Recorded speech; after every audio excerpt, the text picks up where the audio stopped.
Malaquias. Introdução. Autoria.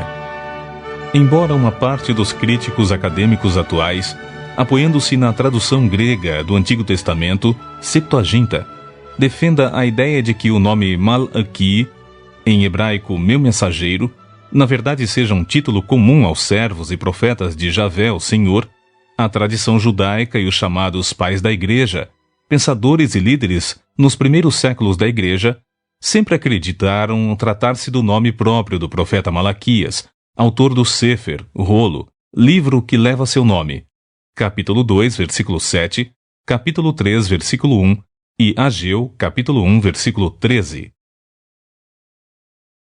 Propósitos. O profeta Malaquias foi convocado por Deus para repreender seu povo por sua renitente negligência quanto ao verdadeiro culto a Javé, o Senhor, e pregou um arrependimento sincero e absoluto. Capítulo 1, versículo 6, capítulo 3, versículo 7. Ainda que o povo israelita tivesse recebido permissão para sair do exílio, voltar às suas terras de origem e reconstruir o templo, vários obstáculos provocaram grande desestímulo à fé e ao ânimo daquele povo. Primeiro, toda a região, hoje chamada Palestina, e particularmente as terras de Judá, continuavam sendo uma simples província nas periferias do vasto e poderoso Império Persa. Segundo, o futuro venturoso proclamado pelos profetas, entre os quais os pregadores pós-exílicos, como Ageu e Zacarias, não se concretizara ainda de fato. Terceiro, Javé, Deus, também não havia retornado com sua glória para o templo, capítulo 3, versículo 1, como é celebrado no Salmo 68. Assim, duvidando que Deus continuasse a amá-los como antes, conforme a aliança, capítulo 1, versículo 2, e já não mais confiando que faria justiça, capítulo 2, versículo 17, capítulo 3, versículos 14 e 15, os judeus da comunidade restaurada começaram a perder as esperanças e darem espaço à tristeza e mais desânimo, afetando a forma de culto que se tornou cada vez menos sincera e devocional, e mais formal e ritualista. O Senhor então lidera seu profeta para repreender a dúvida que seu povo estava nutrindo em suas almas e mentes. O povo, diante das dificuldades, estava aceitando a mentira de que o amor de Deus havia esfriado ou desaparecido em relação ao seu povo. Capítulo 1, versículos 2 ao 5. E Deus começou admoestando primeiro os próprios sacerdotes, os primeiros a desacreditarem no amor e na justiça permanentes do Senhor. Capítulo 1, versículo 6 ao capítulo 2, versículo 9. Em seguida, exorta ao povo em geral, capítulo 2, versículos 10 ao 16. Quanto à acusação geral de que Deus seja injusto, o profeta de Javé é incumbido de asseverar que o Senhor virá sim, com poder e justiça, mas como fogo de ourives, para julgar e condenar. Capítulo 3, versículos 1 ao 5. Deus é absolutamente coerente e não volta atrás em seus propósitos eternos. Portanto, Israel não foi completamente exterminado por sua incredulidade e deslealdade. Capítulo 3, versículo 6. Contudo, somente por intermédio do sincero arrependimento e de uma reforma geral em suas atitudes, é que o seu povo voltará a experimentar a doce e alegre bênção divina.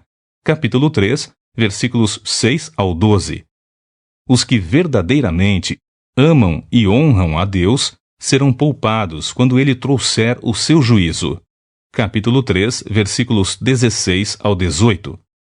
Malaquias encerra sua pregação e seu Sefer, livro, com uma palavra de consolo e esperança aos seus leitores, crentes, advertindo-os de que aproxima-se rapidamente o grande e terrível dia do Senhor. Capítulo 4, versículo 5, o qual será ardente como uma fornalha. Capítulo 4, versículo 1. Todavia, naquele dia, os justos muito se alegrarão, pois será o tempo de esmagar os ímpios. capítulo 4, versículos 1 ao 3. Sendo assim, lembrai-vos, portanto, da Torá, lei de Moisés, meu servo, dos decretos e das leis que lhe ordenei no Horebe, deserto, para todo o Israel. Israel, Javé prevalece.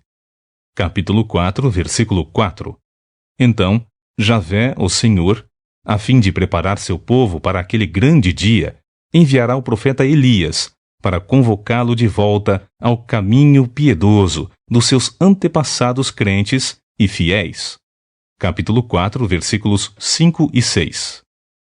Data da primeira publicação. Aproximadamente 1000 anos haviam se passado desde o retorno dos israelitas à região que hoje é conhecida como Palestina. A vistosa cidade de Jerusalém e o seu segundo grande templo haviam sido reconstruídos, mas o entusiasmo espiritual e religioso do povo havia esfriado em quase todos, desde os líderes até o povo. Depois de um período de reavivamento liderado por Neemias, capítulo 10, versículos 28 a 39, o povo e os sacerdotes haviam se relativizado à fé em Javé, desviado da obediência à Torá, lei, e transformado sua devoção a Deus em mero ritual religioso, mecânico e rotineiro. É bem possível que Malaquias tenha escrito suas profecias depois do retorno de Neemias para a Pérsia, isto é, no ano 433 a.C. Ainda que alguns críticos acadêmicos atuais acreditem que Joel tenha sido o último dos profetas do Antigo Testamento, não existe até o momento nenhum argumento mais seguro do que as tradições judaicas e a afirmação dos pais da Igreja quanto a ser o próprio Malaquias o último profeta de Javé dos tempos bíblicos e dos escritos canônicos conhecidos e compilados como Antigo Testamento. Esboço geral de Malaquias. Primeiro, a afirmação da aliança de amor de Deus por Israel. Capítulo 1, versículos 1 ao 5.